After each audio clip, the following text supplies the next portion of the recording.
एक बार ओम का उच्चारण करेंगे। ओ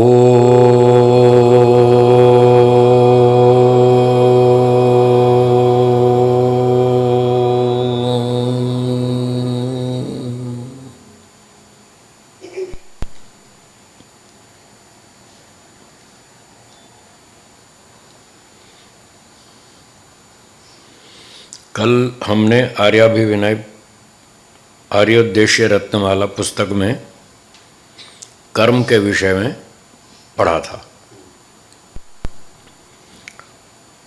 कल की बात थोड़ी सी दोहरा लेते हैं, फिर आगे चलेंगे। जो मन, इंद्रिय और शरीर में जीव चेष्टा विशेष करता है वह कर्म कहलाता है। तो यहाँ कल बताया था इंद्रिय का अर्थ वाणी है। मन, वाणी और शरीर से जो जीवात्मा विशेष चेष्टा करता है वो कर्म कहलाता है। तो एक सामान्य चेष्टा होती है, एक विशेष चेष्टा होती है। सामान्य चेष्टा का फल नहीं मिलता, विशेष चेष्टा का फल मिलता है। तो यहाँ विशेष चेष्टा को कर्म कहा है। तो मतलब यहाँ फल देने वाले कर्मों की चर्चा है। ठीक है। फिर उसके 3 भेद बताए थे, शुभ, अशुभ और मिश्रित। तो ये चर्चा कल हो गई। अब आगे सिद्धांत संख्या 49। आजकल के बच्चों को सब समझ में नहीं आएगी 49 क्यों बेटा, आती है समझ में 49? थोड़ा थोड़ा आती है ना। हिंदी में तो सीखते नहीं गिनती, अंग्रेजी में पढ़ते हैं सब। तो 49। तो अगला परिभाषा है क्रियमाण। जैसे अभी पिछले सिद्धांत में 3 प्रकार के कर्म हमने पढ़े, शुभ, अशुभ और मिश्रित। ऐसे ये 3 अलग प्रकार की वैरायटी है। एक का नाम है क्रियमाण, बोलिए। दूसरी संचित, तीसरी प्रारब्ध। ये 3 अलग वैरायटी, अलग ढंग से इसकी व्याख्या करेंगे। तो 49 में क्रियमाण कर्म की परिभाषा है। महर्षि दयानंद जी लिखते हैं, जो वर्तमान में किया जाता है सो क्रियमाण कर्म कहलाता है। संस्कृत व्याकरण की दृष्टि से इसमें क्रि धातु में शानच प्रत्यय है। शानच, इसका अर्थ होता है जो काम अभी चल रहा है, इनकम्प्लीट, अभी अधूरा है, चालू है, तो उसको क्रियमाण कहेंगे, क्रियमाण कर्म। आपको 20 रोटियां बनानी है, आपने शुरू कर दी रोटियां बनानी, 12 रोटी बन गई और 8 बाकी हैं। ये क्रियमाण कर्म है, अभी चल रहा है, पूरा नहीं हुआ। तो जो काम अभी चल रहा है उसको क्रियमाण कहेंगे। ये तो सिंपल है, आप समझ गए। कोई भोजन खा रहा है, पूरा नहीं हुआ अभी, वो क्रियमाण कर्म है। कोई यज्ञ कर रहा है, अभी आधा हो गया, आधा बाकी है, ये क्रियमाण कर्म है। कोई खेती में पानी डाल रहा है, आधा हो गया, आधा बाकी है, या 25% बाकी है, अभी चालू है काम। जब तक वो काम पूरा नहीं हो जाएगा, अधूरा है, तब तक उसका नाम है क्रियमाण कर्म। अभी हम पढ़ रहे हैं, स्टार्ट हुई है। हाँ, ये क्रियमाण कर्म है। जो पढ़ाई चल रही है, हमारी कक्षा चल रही है, ये अभी क्रियमाण कर्म है। अब जो काम हम कर रहे हैं आखिर तो पूरा हो गई। यज्ञ कर रहे हैं तो 15-20 मिनट में पूरा हो जाएगा। भोजन बना रहे हैं तो 20 रोटी पूरी हो जाएगी, तो हमारा काम कंप्लीट हो जाएगा। जब वो कंप्लीट हो जाएगा तब उसका नाम होगा संचित। क्या नाम होगा? संचित। आगे अगली परिभाषा देखिए, 50वीं। संचित, जो क्रियमाण का संस्कार ज्ञान में जमा होता है उसको संचित कहते हैं। अब यहाँ एक शब्द लिख दिया महर्षि दयानंद जी ने, संस्कार। यहाँ थोड़ी सावधानी रखनी पड़ेगी। संस्कार कई तरह के होते हैं, तो इस संचित कर्म को भी संस्कार कह देते हैं। और एक संस्कार वो है जिस पे हमारी सुबह बात चल रही थी। आपने भोजन खाया, मिठाई खाई, अच्छी लगी, स्वादिष्ट लगी, सुखदायक लगी, तो आपने कहा वाह मज़ा आ गया मन में क्या दोहराया? मज़ा आ गया। तो जब हम ये बोलते हैं ना मज़ा आ गया, तो इसकी एक छाप लगती है मन पर, उसको भी संस्कार कहते हैं। वो संस्कार अलग है और ये संस्कार अलग है, दोनों अलग अलग हैं। वो संस्कार मन पर एक एक्सपीरियंस की छाप लगी है, एक अनुभव का एक छाप लग गई, उसको संस्कार नाम से कहते हैं। पर ये जो 20 रोटियां कंप्लीट हो गई, ये तो कर्म हुआ है, ये छाप नहीं लगी है। आप जो क्रियमाण कर्म कर रहे थे वो पूरा हो गया, तो जब पूरा हो गया तो हमारे खाते में जमा हो गया। अब भविष्य में इसका फल मिलेगा, तो जब तक उसका फल नहीं मिलेगा तब तक उसका नाम है संचित कर्म। इसको अदृष्ट नाम से भी कहते हैं, अदृष्ट। और कुछ शास्त्रों में इसको अपूर्व नाम से भी कहते हैं। मीमांसा दर्शन में इसका नाम है अपूर्व। अपूर्व जो पहले नहीं था, अब हो गया, हमारा काम पूरा हो गया, तो वो अब हो गया ना, उत्पन्न हो गया। हमारा जो काम पूरा हो गया, जब तक काम चल रहा था वो अधूरा था, तो उसको क्रियमाण कह रहे थे हम।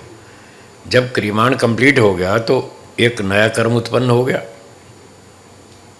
जो काम हमने कंप्लीट कर लिया तो वो एक कर्म की उत्पत्ति हुई ना, तो वो कर्म अब हमको फल देगा। पर कर्म खत्म होते ही फल तत्काल तो मिला नहीं। वो कब मिलेगा? 2 साल में, 5 साल में, 10 साल में, या अगले जन्म में, कभी भी मिलेगा, जब भी उसका टाइम आएगा।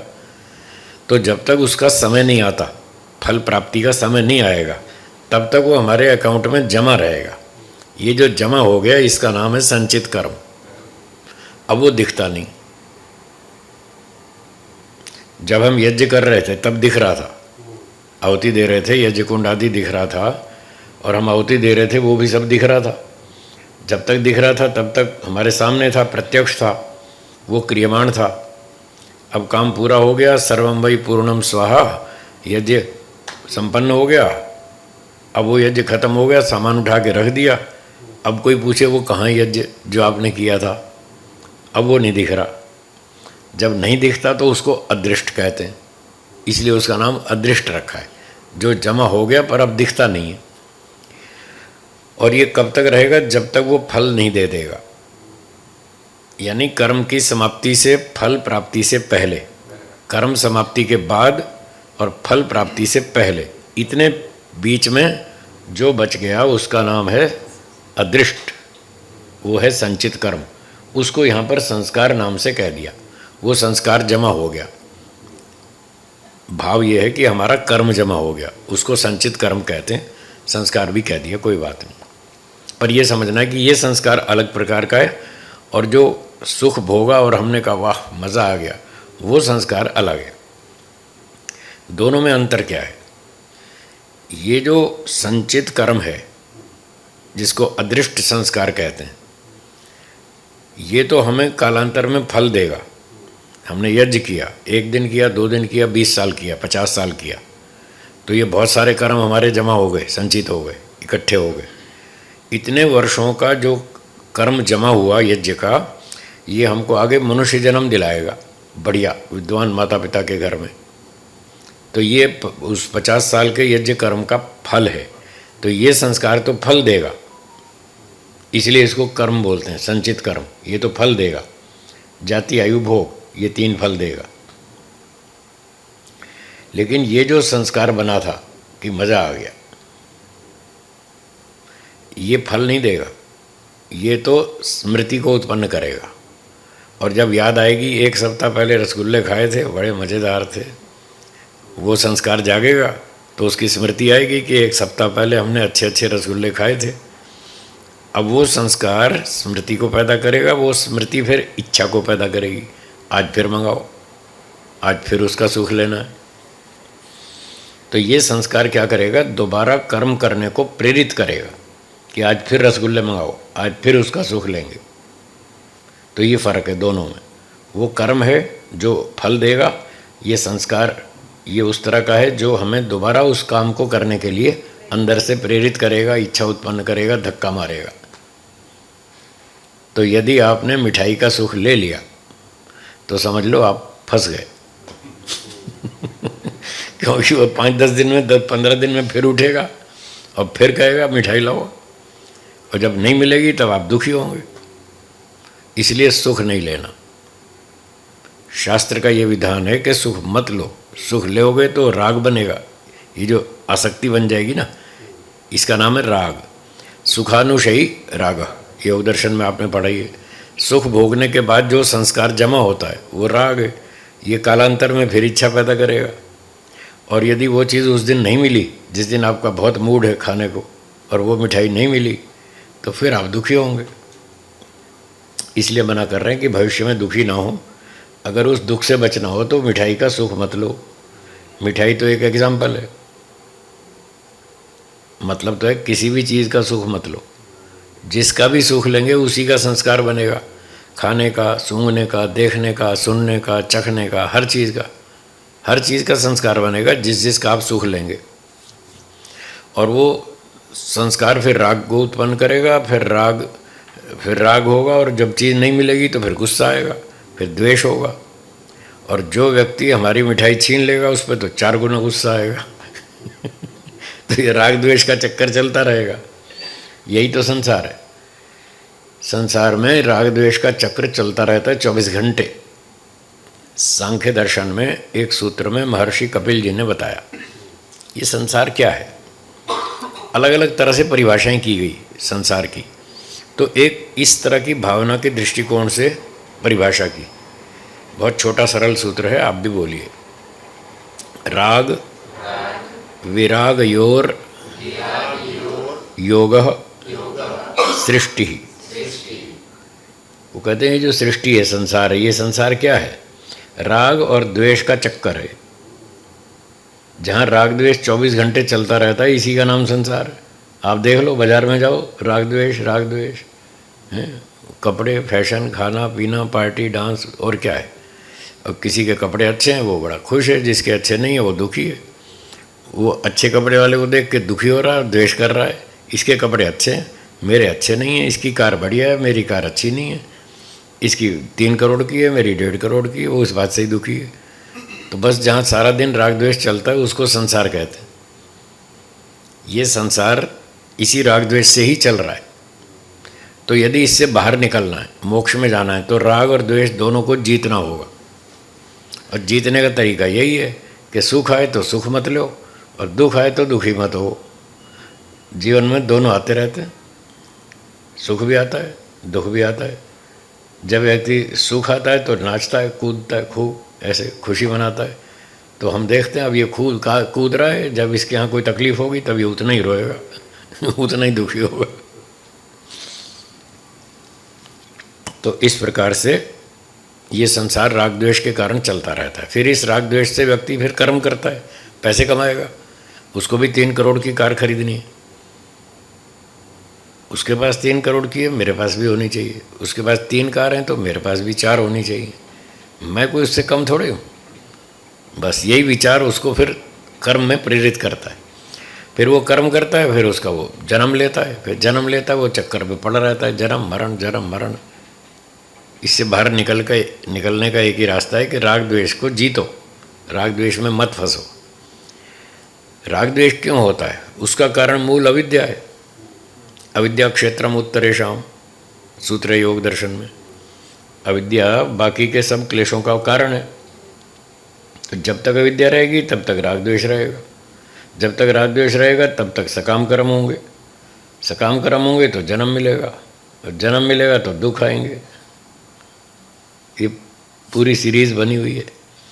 तो इसलिए अविद्या का नाश और विद्या की वृद्धि करनी चाहिए। वो लिखा 8वां यही लिखा है, विद्या का नाश करो, विद्या की वृद्धि करो, राग द्वेष खत्म हो जाएगा, अविद्या हट जाएगी, मोक्ष हो जाएगा।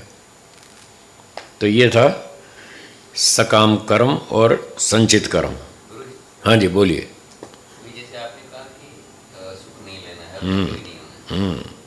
पर जैसे संसार में है, आपके परिवार में अच्छी एक खुशी का माहौल है, और आप ऐसे शांति से बैठे, मतलब आपको है कि भी ठीक है यार ये चला जाएगा, और ऐसे ही दुख का होना था, हो गया, आपने एक्सेप्ट कर लिया। पर दुनिया वालों को भी इसको तो फर्क नहीं पड़ता, तो इसमें क्या करेगा? इसीलिए तो कहा घर छोड़ के भाग जाओ। घर में रहेंगे और आप उनके साथ ड्रामा नहीं करेंगे तो लोग पागल कहेंगे, ये पागल है आदमी है क्या, इसमें कोई इमोशन ही नहीं है, इसको कोई फर्क ही नहीं पड़ रहा, ये क्या है। तो लोग फिर आपको ऐसे गाली देंगे। उनकी बकबक से बचना हो तो घर छोड़ के भाग जाओ, घर में बैठना ही नहीं। पर रहते हुए मान लो अभी रहते हैं तो फिर ये थोड़ी थोड़ी तैयारी करते रहो, और जब ऐसी घटना हो तो फिर थोड़ा ड्रामा करो। और क्या करेंगे, लोगों की गाली से बचना है तो फिर नाटक करो, दिखावटी मगरमच्छ के आंसू, थोड़ा थोड़ा रोना दिखाओ उनको, नहीं तो ये पागल कहेंगे। तो जब तक घर में मतलब ऐसा सच में भी ऐसा कई बार है कि भाई इसमें क्या है, ठीक है ओके, पर अगर नहीं है तो आप अलग चीज जाओ। आपने अंदर से तो स्वीकार कर लिया कि भाई नहीं मिला तो ना सही, कोई बात नहीं, पर लोग इस लेवल पर नहीं है जो आपका लेवल है। उनका लेवल और आपका लेवल अलग है।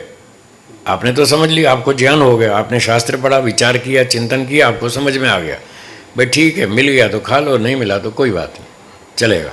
आपने तो समझ लिया। हर आदमी तो नहीं समझता ना।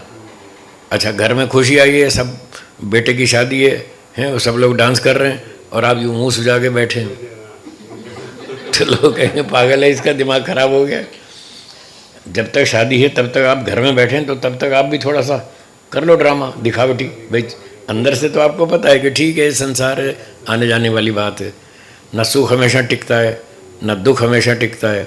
सुख आता है वो चला जाता है, दुख आता है वो भी चला जाता है। लोग बड़ी तैयारियां करते हैं शादी की, 2 महीने बाद शादी है, बहुत खुश रहते हैं, नाचते हैं, गाते हैं, सामान खरीदते हैं, शॉपिंग करते हैं, ये लाओ वो लाओ वो लाओ, फिर शादी निपट गई, फिर वो बस कहते हैं बस खत्म, शादी खत्म हो गई, सारी खुशी खत्म हो गई। तो भाई जो खुशी आ रही है आखिर वो तो जाएगी ना, हमेशा थोड़ी रहेगी। तो आपने तो ये बात समझ ली, इसलिए आप अपने मन को थोड़ा साध लेंगे। भाई ठीक है, सुख आता है चला जाएगा, दुख आता है वो भी चला जाएगा, सुख में सुखी नहीं होना, दुख में दुखी नहीं होना। पर ये बात सबको तो समझ में नहीं आई ना। वो तो जब सुख आता है तो क्या कपड़े और फैशन और चमक दमक, नाच गाना डांस, वो तो सब कुछ करेंगे ही। तो जब तक आप घर में हैं तो आपको भी उनके साथ थोड़ा तो शामिल होना पड़ेगा। तो वहाँ पर दिखावा करने का, नाटक करो, उसमें पाप नहीं लगेगा। नहीं नहीं, कोई बात नहीं, हम धोखा थोड़ी दे रहे हैं। पाप तब लगता है जब हम किसी को धोखा दे रहे हैं, किसी का नुकसान कर रहे हैं, किसी की जेब काट रहे हैं, तब हमको पाप लगता है। तो हम किसी की जेब थोड़ी काट रहे हैं। हमारा अंदर का जीवन अलग है, बाहर का व्यवहार के चलाने के लिए ऐसा है, बिल्कुल चलता है। चलता है क्या, चलाना ही पड़ेगा, तभी आप मोक्ष में जाएंगे, नहीं तो यहीं फंसे रहेंगे। आप भी दुनिया की तरह खुशी में खुश होते रहे और दुख में दुखी होते रहे तो आपका मोक्ष कभी भी नहीं होगा। 10 करोड़ सृष्टियाँ बीत जाएंगी तब भी नहीं होगा। ये तो सृष्टि, ये तो मोक्ष का रास्ता ही है, आपको ऐसा करना ही पड़ेगा। तो धीरे धीरे जब आपका स्तर ऊंचा होगा, तो लोगों का स्तर ऊंचा नहीं है, आपका ऊंचा है, तो दोनों का जब डिफरेंट है लेवल, तो फिर दोनों का व्यवहार भी अलग टाइप का ही होगा ना। अगर आपको उनके साथ कुछ दिन निभाना है तो ऐसे थोड़ा सा दिखावा करना पड़ेगा। जैसे अभी हम लोग हमको शादी का निमंत्रण देते हैं, गुरुजी हमारे बेटे की शादी है 14 दिसंबर की। हमने कहा ठीक है, तो हम भी कहते हैं अच्छी बात है, बहुत अच्छी बात है, बहुत बहुत शुभकामनाएं और आशीर्वाद। ये तो हम ऊपर से कहते हैं, वो तो हमको तो अंदर पता है अंदर क्या होने वाला है। शादी करके कौन सुखी हुआ अब तक, वो तो हमको पता है ना। तो हम तो जानते हैं अभी तो बड़ा खुश हो रहा है शादी करने वाला, उसको बेचारे को कल्पना नहीं है कि शादी के बाद क्या होने वाला है, वो तो हमें तो पता है। तो हमें फिर उसके लिए उस अवसर पे तो आशीर्वाद देना ही पड़ता है और कहना पड़ता है कि हाँ भाई अच्छी बात है। उसके लिए वो अच्छी बात है, उसका लेवल अलग है। जैसे एक उदाहरण देता हूँ, आपके छोटे छोटे बच्चे हैं, कोई 3 साल का, कोई 2 साल का, कोई 2.5 साल का। वो आपके साथ बाज़ार जाते हैं तो वहाँ खिलौनों की दुकान आती है, बड़े अच्छे अच्छे खिलौने। बच्चा खुश हो जाता है, कहता है मम्मी ये खिलौना अच्छा है, पापा ये खिलौना अच्छा है, ये मुझे दिला दो। तो वो बच्चा उस खिलौने को देखकर खुश होता है और आप भी देखते हैं भाई चलो बच्चा इसके काम की चीज़ है तो इसको खिलौना दिला देते हैं, ये अपना मस्त लगा रहेगा, टाइम पास होता रहेगा इसका, और हम अपना और काम कर लेंगे। तो आपने खिलौना उसको दिला दिया, अब वो घर आके उस खिलौने से खेलता है और बड़ा खुश होता है। उस खिलौने से 2.5 साल का बच्चा जितना खुश होता है, आपकी उम्र 50 साल है या 35 साल है या 40 साल है, क्या आप उस खिलौने से उतने खुश हो सकते हैं? देखो आप में और उसमें फ़र्क है ना, बच्चे के स्तर में और आपके स्तर में अंतर है। अब जब बच्चा उसको देखकर खुश होता है और हंसता है और नाचता है तो आप भी तो ड्रामा करते हैं ना, हाँ हाँ बहुत अच्छा है बहुत अच्छा है। आप क्या ड्रामा नहीं करते? करना पड़ता है। अगर आप बच्चे के साथ ऐसे खुश नहीं होंगे या दिखावा नहीं करेंगे तो वो क्या सोचेगा ये क्या है? इनको मतलब इनको खिलौना पसंद नहीं आया या मेरी खुशी इनको पसंद नहीं आई, वो बच्चा मन में ऐसे सोचेगा। तो आपको भी तो उसके लेवल पर व्यवहार चलाने के लिए ऐसे दिखावा करना पड़ता है कि हाँ हाँ बहुत अच्छा खिलौना है, हम भी बहुत खुश हो रहे हैं। जैसे वो आप दिखावा करते हैं बच्चे के सामने, तो हम भी दुनिया के सामने वैसे ही दिखावा करते। हमारे लिए ये लोग बच्चे जैसे ही तो हैं, हम ज्ञान के स्तर पर वो बच्चे ही तो हैं। वो उम्र से बच्चा है और बाकी लोग उम्र से तो बड़े हो गए पर ज्ञान के स्तर पर तो बच्चे हैं। इसलिए गुजराती लोग वो साधुओं को बाप जी कहते हैं। सारे लोग बाप जी कहते हैं, हाँ या ना? बापू कहते हैं ना, बापू मतलब फादर हुआ ना, मतलब आप हमसे बड़े हैं, सीनियर हैं, आपका ज्ञान का स्तर हमसे ऊंचा है। तो ज्ञान का स्तर में अंतर जब होगा तो फिर हमको थोड़ा सा ऐसे दिखावा करना पड़ेगा, उसमें कोई आपत्ति नहीं है। वो कोई हम कोई धोखा थोड़ी दे रहे हैं किसी को। दोष तब लगता है जब हम किसी को धोखा दे रहे हैं, दिखावा करके नाटक करके उसको लूट लेंगे, उसको धोखा देंगे, उसका नुकसान करेंगे, तब हमको दोष लगेगा। तो हम उसका नुकसान तो कुछ कर नहीं रहे, हम तो अपनी सुरक्षा कर रहे हैं कि हमको कभी राग ना हो जाए, हम वापस उल्टे ना फंस जाएं दुनिया में। इसलिए हम अपना बचाव अंदर से रखते हैं कि हम अपने वैराग्य में रहेंगे और उसके लेवल की खुशी है तो ठीक है, उसका प्रोत्साहन कर देंगे। चलो भाई तुम अपना पार कर लो, ये एक लेवल है, इसको पार कर लो, धीरे धीरे तुम्हें भी समझ में आ जाएगा शादी करने में कितना सुख है, धीरे धीरे समझ में आ जाएगा। ठीक है ना? हाँ बोलिए। एक प्रश्न है कि आजकल बच्चों में एक मानसिकता देख रहे हैं, स्पेशली हिंदू बच्चों में, कि शादी करना पसंद नहीं करते। बहुत वैराग्य नहीं होता पर उदासीनता रहती है कि शादी करना एक झंझट का काम है। ठीक बात है। कैरियर के लिए ज्यादा समर्पित रहते हैं और बहुत ज्यादा ट्रेंड अब दिखने में लग रहा है। पहले तो संतान उत्पत्ति कम हो गई, अब बच्चे कम हो गए, लेकिन अब शादी करना ही अब बंद कर रहे हैं। तो ये ट्रेंड सही है गलत है? गलत है। ये पश्चिम की देन है, वेस्टर्न कल्चर आ रही है भारत में, उसकी नकल कर रहे हैं। वो लोग स्वतंत्र रहते हैं, वहाँ लिव इन रिलेशनशिप चलती है, फिर वो शादी भी करते हैं तो 2 साल में डिवोर्स हो जाता है, फिर एक शादी करते हैं, 2 करते हैं, 3 करते हैं। हमारे प्रिंसिपल साहब, जब मैं बच्चा था छोटा 11वीं में पढ़ता था, तो एक दिन प्रिंसिपल साहब हमारी क्लास पढ़ा रहे थे, इंग्लिश का पीरियड था। तो पढ़ाते पढ़ाते उन्होंने अपना एक अनुभव सुनाया कि मैं लंदन गया, कोई काम से वहाँ लंदन गया अपनी पत्नी के साथ। ये बात होगी 1976 की, 1976, तब की बात सुना रहा हूँ। तब उन्होंने कहा कि हम लंदन गए तो किसी बात कॉन्फ्रेंस में हमारी बातचीत चल रही थी, कॉन्फ्रेंस ख़त्म हो गई, फिर लोगों ने परिचय पूछा एक दूसरे से। तो लोगों ने मुझसे पूछा भाई आपका थोड़ा परिचय बताइए, तो उन्होंने बताया मैं भारत से हूँ, ये मेरी वाइफ है और मैं वहाँ प्रिंसिपल हूँ स्कूल में और ऐसे ऐसे। तो उन्होंने जब कहा कि ये मेरी वाइफ है तो उन्होंने पूछा ये आपकी कौन सी वाइफ है? तो वो बोले मुझे समझ नहीं आया ये क्या पूछ रहे, आपकी कौन सी वाइफ है? कौन सी का क्या मतलब है, हमारे यहाँ तो एक ही होती है। तो मुझे समझ नहीं आया वो क्या पूछ रहे। तो फिर उन्होंने कहा कि आपकी दूसरी, तीसरी, चौथी, पाँचवीं, छठी कौन सी वाइफ है? बोले मेरी पहली वाइफ है। तो लोगों को आश्चर्य हुआ उनकी उम्र देख करके। बोले आपकी शादी हुए कितने साल हुए? बोले 17। उनको बड़ा आश्चर्य हुआ, आप 17 साल से एक ही औरत के साथ रहते हैं? उनको इस बात पे बड़ा आश्चर्य हुआ लंदन वालों को। तो उन्होंने कहा क्यों, इसमें आश्चर्य की क्या बात है? भारत में तो एक ही शादी करते हैं और 70 साल तक एक ही औरत के साथ रहते हैं, तुम्हें 17 में क्यों तकलीफ हो रही है? बोले हमारे ऐसा नहीं होता है। तो उन्होंने पूछा फिर आपके यहाँ कैसा होता है? बोले हमारे यहाँ तो शादी होती है 1.5 साल में डिवोर्स हो जाता है, किसी का 2 साल में, किसी का 1.5 साल में। एक आदमी औसतन 11 शादी करता है, ऐसा उन्होंने बताया। कोई 8 करता है, कोई 15 करता है, एवरेज 11 की पड़ती है। ये है लंदन की स्थिति, आज से 50 साल पहले की बात है, 76, अब 2025 आ गया। यानी 50 साल पहले भी ये हालत थी वहाँ कि आदमी इतनी शादियाँ और इतने डिवोर्स करते थे। तो ये वही नकल भारत वाले भी कर रहे हैं, उनकी नकल करते हैं। वो समझते हैं वेस्टर्न वाले सब बुद्धिमान हैं, वो जो करते हैं सही है, तो उसकी नकल कर रहे हैं। और उसी की नकल में सब लेडीज़ जाने लग गई नौकरी करने, पैसे कमाने। आपकी दादी नौकरी करती थी, आपकी नानी नौकरी करती थी, अब सारे बच्चे नौकरी करेंगे, बेटा हो चाहे बेटी हो, सबको पैसे कमाने। ये खां दिमाग ख़राब हो रहा है लोगों का। आपकी दादी नानी 5 चौपड़ी पढ़ी थी, 5 क्लास, कोई 3 क्लास, कोई 2 क्लास, फिर भी इतना घर अच्छा चलाया उन्होंने जितना ये आज के पढ़े लिखे बच्चे नहीं चला सकते। 5 क्लास पढ़ के भी इतना घर बढ़िया चलाया। अरे स्त्रियों का काम घर चलाना है, बाहर धक्के खाना पैसे कमाना नहीं है। ठीक है, तुमको अपना टाइम पास करना है तो अपने हस्बैंड को सहयोग कर लो। बहुत शौक़ है आपको मैं भी कुछ सहयोग करूं पैसे कमाने में, तो अपने हस्बैंड को सहयोग करो। आपका हस्बैंड जो भी बिजनेस करता है, आप उसका अकाउंट का काम ले लो, घर बैठे बैठे कंप्यूटर पे करते रहो, 2 घंटा काम कर लो, बाकी घर संभालो। आप घर संभालती हैं, आपको 24 घंटे में से 2 घंटा फ्री मिलता है, बस 2 घंटा, बाकी तो 22 घंटे तो घर में बिजी रहते हैं।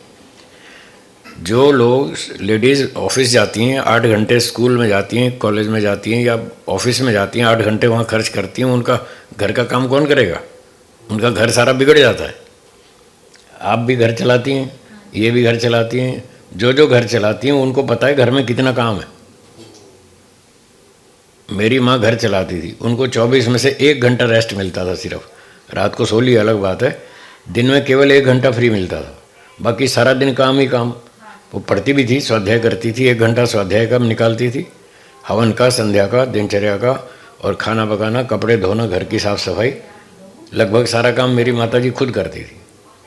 बाद में हमने नौकर रखा जब थोड़ी उम्र ज़्यादा हो गई, पहले छोटी उम्र में तो सारा काम वो खुद ही करती थी। घर आए अतिथि की सेवा करना ये किसका काम है? पुरुषों का काम है। पुरुष तो नौकरी पे गया, घर पे मेहमान आएगा तो सेवा कौन करेगा? तो माताएं तो करेंगी ना, और कौन करेगा? सबसे बड़ा काम है परिवार के स्वास्थ्य की रक्षा करना, और स्वास्थ्य की रक्षा का आधार है भोजन। आप जैसा कितना अच्छा संतुलित भोजन खिलाती हैं। आपने आयुर्वेद का स्टडी किया, कौन सी चीज़ में क्या गुण है, कब खाना चाहिए, दिन में खाना चाहिए, रात को खाना चाहिए, कैसे खाना चाहिए, सर्दी जुकाम हो तो क्या खाना चाहिए, भोजन में क्या चेंज करें, कौन सा काढ़ा बनाएं, कौन सी दवा बनाएं, वो सारी जानकारी जो आपको है, जो ये माता जी को है, आज की बेटियों को कहाँ है? उनको तो रसोई में घुसती ही नहीं, उनको रोटी सब्जी बनाना नहीं आता। मैं पूछता रहता हूँ बच्चों से, क्यों बेटा क्या करते हो? मैं पढ़ रही हूँ। क्या पढ़ रही हो? Interior designing. वो रसोई में घुसती हो कभी? कुछ खाना पकाना आता है? नहीं आता। तो तुम्हारे ससुराल में कौन खाना बनाएगा तुम्हारा? जो मुख्य काम है स्त्रियों का वो छोड़ दिया उन्होंने, बस फैशन में आ गए, कंपटीशन में, हमें भी पैसे कमाने। तो मैंने पूछा आप क्यों पैसे कमाना चाहती हैं? कि हमको पुरुषों के आगे हाथ फैलाना पड़ता है, हमको पैसे चाहिए, हमको शॉपिंग करनी है, हमको कपड़े खरीदने, हमको सोना खरीदना है, हमको ये खरीदना है, हमको अपने शौक़ पूरे करने हैं, हमको पैसा चाहिए। तो मैंने कहा आपकी दादी नानी ने अपने शौक़ पूरे नहीं किए थे क्या? उन्होंने भी तो किए ना। उन्होंने तो कोई नौकरी नहीं की, कोई व्यापार नहीं किया, उनके सारे शौक़ पूरे हुए, तो तुम्हारे भी हो जाएंगे। नहीं नहीं, हमको हस्बैंड के आगे हाथ फैलाने में शर्म आती है, इसलिए हम अपने पैसे खुद बनाएंगे। मैंने कहा आपके हस्बैंड ने तो नहीं कहा कि हमको रोटी मांगने में शर्म आती है, हम अपना खाना खुद बनाएंगे। बोलो किसने कहा? कोई कहता है, आप कहते हैं कि हमको खाना मांगने में शर्म आती है, हम अपना खाना खुद बनाएंगे। किसी ने भी नहीं कहा। मैंने पूछा आप महीने में कितनी बार आप पैसे मांगती हैं हस्बैंड से? बोली 4 बार। वीकेंड पर हमको शॉपिंग में जाना होता है, शनि रवि, तब हम पैसे मांगते हैं। तो मैंने कहा आप महीने में 4 बार हाथ फैलाते हैं, और वो दिन में 10 बार हाथ फैलाते हैं। चाय लाओ, नाश्ता लाओ, लंच लाओ, फिर डिनर लाओ, फिर मेरे जूते नहीं मिल रहे, मेरा मोबाइल कहाँ है, मेरी बेल्ट कहाँ है, मेरी घड़ी कहाँ है, हैं? वो तो दिन में 10 बार हाथ फैलाते हैं, उनको शर्म नहीं आती। महीने में एक दिन में 10 बार, महीने में 300 बार। मैंने कहा पुरुष 300 बार हाथ फैलाते हैं, उनको शर्म नहीं आती, और आपको महीने में 4 बार हाथ फैलाने में शर्म आ रही है? ये कोई लॉजिक है कि हम अपने पैसे कमाएंगे? भगवान ने 2 काम तो पहले ही दे रखे हैं, एक तीसरा और बढ़ा लिया। आपका शरीर टूट जाएगा अगर आप ऐसे 8-8 घंटे ऑफिस जाएंगे तो। भाई घर में जो काम है दो वो तो आपको ही करने हैं। घर की भोजन व्यवस्था तो आपके हाथ में रहेगी, पुरुष तो खाना बनाएंगे नहीं, वो उनका काम नहीं है। आपके दादाजी खाना बनाते थे, आपके नाना जी खाना बनाते थे, तो फिर पुरुषों का काम थोड़ी है। वो तो बाहर जाएंगे, अपना पैसा कमाएंगे, भागेंगे दौड़ेंगे, धक्का खाएंगे, जो भी होगा भारी भारी काम पुरुषों के हिस्से में वो करेंगे। तो बाहर घूमना, धक्के खाना, बोझा उठाना, मारामारी करना, पैसे कमाना, दूर दूर यात्राएं करना, ये पुरुषों का काम है। और घर में सुरक्षित रहना, भोजन बनाना, सबकी सेवा करना, बढ़िया स्वास्थ्य के अनुकूल उम्र के हिसाब से भोजन खिलाना, ये स्त्रियों का काम है। वो अपना काम छोड़ दिया और क्या बहाना मारते हैं, हम बस रोटियां ही बनाते रहे सारा दिन। अरे इतना इम्पोर्टेंट काम है, इतना पुण्य देने वाला काम है, आपने उसको इतना हल्का बना दिया, बस हम रोटियां ही बनाते रहे। इतना हल्का नहीं है ये काम, बहुत पुण्य का काम है।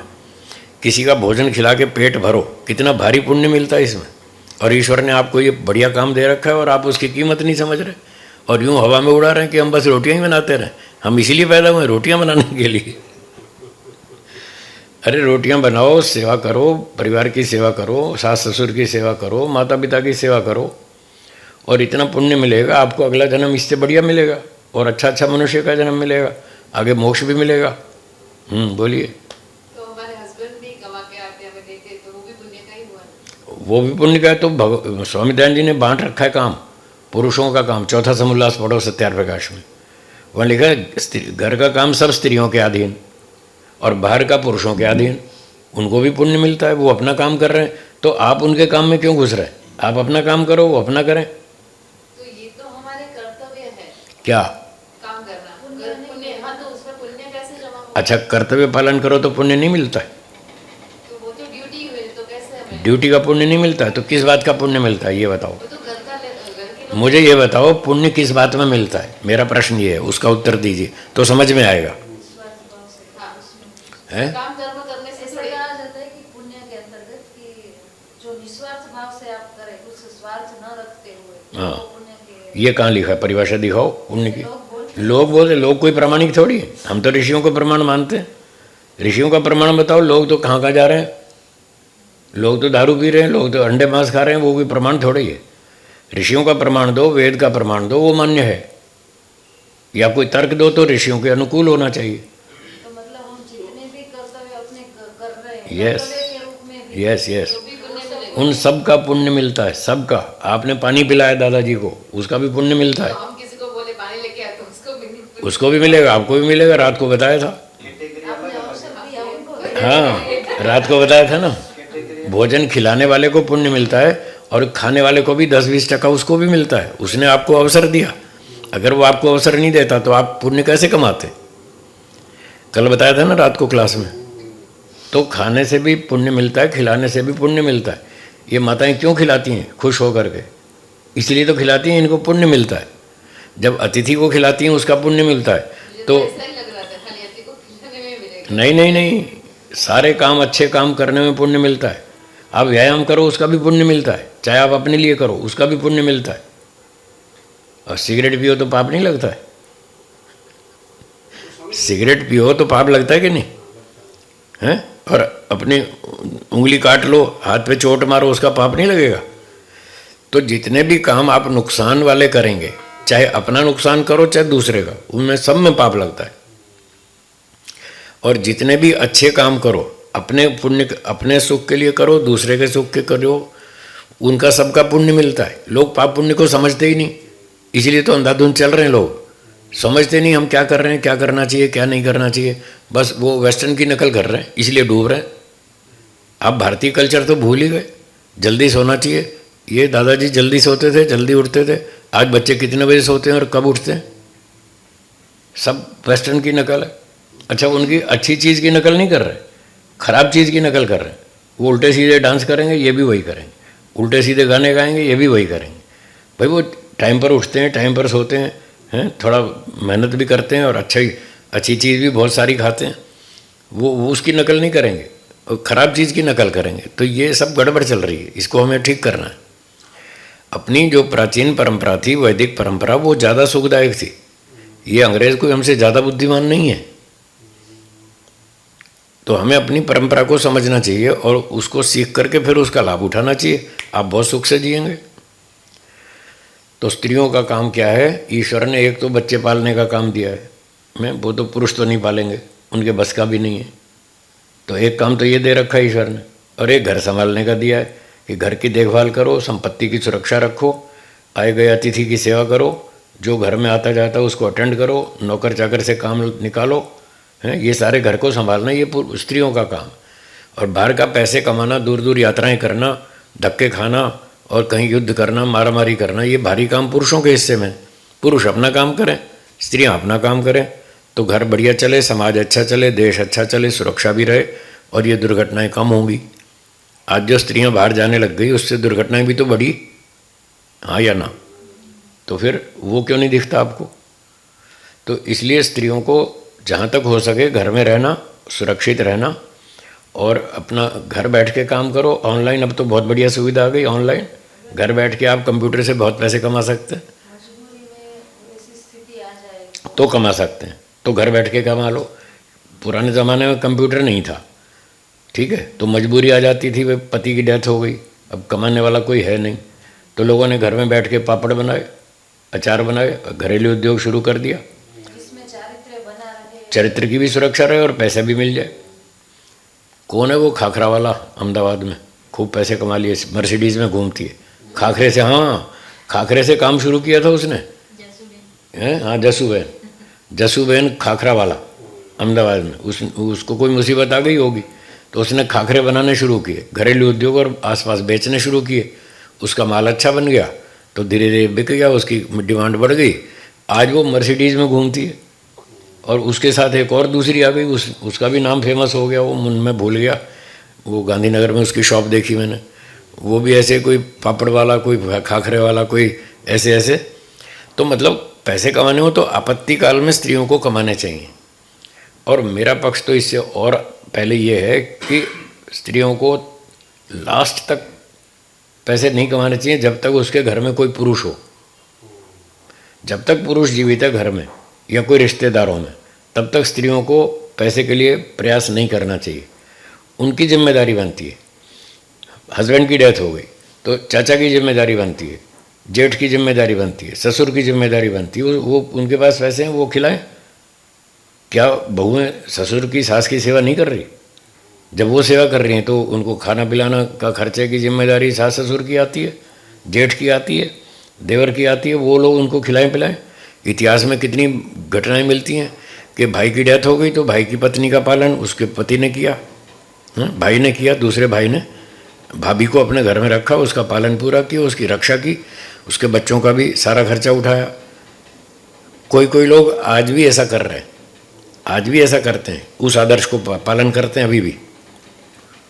तो कहने का मतलब ये है कि पुरुषों का काम है धन कमाना और स्त्रियों को देना, उनकी रक्षा करना, और स्त्रियां अपने घर की देखभाल करें, सुरक्षा करें, अपने जीवन की चरित्र की रक्षा करें। ये होना चाहिए। दुनिया की नकल मत करो, पढ़ाई लिखाई ज़रूर करो। हाँ, कभी यूँ ना सोचें मैं पढ़ाई का विरोधी हूँ, पढ़ाई का विरोधी नहीं हूँ, पढ़ाई करनी चाहिए, पर पैसे कमाने का लक्ष्य नहीं रखना चाहिए। पैसे कमाने के लिए पढ़ाई नहीं कर रहे हम, बुद्धि के विकास के लिए कर रहे हैं। पढ़ने से बुद्धि का विकास होता है, और बुद्धि का विकास होगा तो घर चला सकते हैं। घर चलाने में कितनी बुद्धि चाहिए देखो ना, इनको पूछो। स्कूल की किताब तो माता जी ने शायद 2 4 5 चौपड़ी पढ़ी होगी, लेकिन घर बहुत बढ़िया चलाया, जो आज के बच्चे नहीं चला पा रहे। वो घर चलाने की बुद्धि इनके पास है, वो नए बच्चों के पास नहीं। तो किताब पढ़ करके भी उन्होंने वो लाभ नहीं उठाया जो उनको करना चाहिए था, क्योंकि उस फील्ड में छोड़ ही दी, मेहनत ही छोड़ दी। तो भले ही आप पढ़ाई करो, पर घर का काम भी ज़रूर सीखो, रसोई का काम भी सीखो, वो आपको ही करना है। शादी के बाद कोई आपके पति नहीं खाना बनाएंगे। ये तो एक नकली वीडियो बना के फेसबुक पे डाल देते हैं, चलो बर्तन मांजो। कौन बर्तन मांजता है? ये तो खाली दिखावे के वीडियो है। आप बोलिए। मैं कहता हूँ कि पुरुषों की कमी हर जगह आती है सामने, जिसकी वजह से ये प्रॉब्लम्स आती हैं। हाँ। विशेष तौर पे हमारे समाज में, और ये देखा हुआ है कई बार। अभी जैसे आपने कहा कि पैसे मांगने में क्या आपत्ति है, 2 बार 3 बार, क्या होता है पुरुष पैसे देते नहीं, आनाकानी करते हैं। मैंने कितने घरों में देखा है। आप रोटी बंद कर दो, आप आनाकानी करो, हम रोटी नहीं देंगे, ये कोई मतलब है? आपके पास भी तो ताकत है ना, आप नाश्ता क्यों देते हो? लगता है ना, दिल में लगता है स्त्रियों को कि हम कितनी बार मांगे, मैं उसका घर के खर्चे के लिए मांग रहे हैं। उसका सॉल्यूशन बता रहा हूँ। जब वो पैसा नहीं देते आप रसोई बंद कर दो, जाओ छुट्टी करो। जब पैसे दोगे तो खाना बनेगा, पैसे नहीं दोगे खाना कहाँ से बनाएंगे? फिर तो झगड़े ही बढ़ते जाएंगे, हैं? झगड़े बढ़ते जाएंगे। झगड़े नहीं बढ़ते जाएंगे, पुरुष सीधे हो जाएंगे। हाँ, जब सरकार उल्टे सीधे कानून बनाती है तो जनता आंदोलन नहीं करती, उससे आंदोलन करते हैं तो कानून ठीक हो जाता है। तो वहाँ आंदोलन का रास्ता अपनाना है। अरे पर ऐसे बहुत सारे घर है जहाँ पुरुष जो है ना पूरा पैसा ही नहीं देते जाकर, हाँ, स्त्री वो भी को होता है। देता है भैया वैसा लाओ भी है। पैसे, कहाँ जाना है चलो शॉपिंग जो करो, अपनी आप सैलरी जाओ। कमाई, सैलरी आके घर में देते हैं, वो भी है। बेचारा पुरुष पूछता है तो ये भैया है कि नहीं, लाओ। ये तो किसी व्यक्ति का व्यक्तिगत दोष है जो अपनी पत्नी को पूरा खर्चा नहीं दे रहा। ये पूरे पुरुष समाज का दोष थोड़ा ही है, नहीं, बात तो पूरे समाज की चल रही है। अच्छा, अभी दूसरी बात मैं हाँ। कहना चाहता हूँ, जो आपने पहले बात की, हाँ बोलिए। इसकी ना एक चर्चा हुई थी आज से कोई 2-3 साल पहले, हाँ। हमारे इंडस्ट्री में हाँ। ऐसी चर्चा हुई थी, मतलब डिबेट हुई थी। ठीक है, debate हुई थी। ठीक है। तो आपने कहा था ना कि वेस्टर्न कल्चर है, हाँ। जिसमें बार-बार शादियां करते हैं, हाँ तो उसमें प्रो एंड कॉन होते हैं ना, एक ये इस पक्ष में बोल रहे हैं, किस पक्ष ठीक में बात बोल है। रहे हैं। तो वो उस पक्ष में बोलने वाले कह रहे थे, और गलत नहीं था, कह रहे थे कि वो शादियां करते हैं चलो 8 बार 10 बार, लेकिन वो डिसऑनेस्ट नहीं होते, कोई ईमानदारी रखते हैं अपने रिश्तों में। और आज यहाँ पे क्या हो रहा है भारत में कि पुरुष, फिर से पुरुष ज्यादातर यही होता है, वो अपना रिश्ता तो रखते हैं, शादी तो एक ही की, एक्स्ट्रा मटेरियल भी रखते हैं, मैरिटल भी रखते हैं। में जाते हैं वो। हाँ, अब मेरा प्रश्न है, हाँ। शादी क्यों की जाती है? What is the purpose? उद्देश्य क्या है शादी करने का? बताइए। चाहे इंडियन कल्चर हो चाहे वेस्टर्न कल्चर हो, संतान उत्पत्ति, ठीक है ना? संतान क्यों पैदा कर रहे हैं? आगे देश संसार चलाने के लिए। तो कितनी संतान चाहिए आपको? तो फिर 5-10 शादी क्यों की आपने?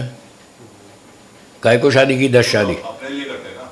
अपने लिए मतलब आपका उत्तर बदल गया, आपने अपना पक्ष छोड़ दिया। नहीं, मैं उनकी बात संतान, मैं उन्हीं की बात कर रहा हूँ, विदेशियों की। आपका उद्देश्य था संतान प्राप्ति करना, शादी का उद्देश्य था। तो आपने शादी कर ली, 2 बच्चे पैदा कर लिए, तो तीसरी शादी क्यों की? चौथी क्यों की? 5वीं क्यों की? 12वीं क्यों की?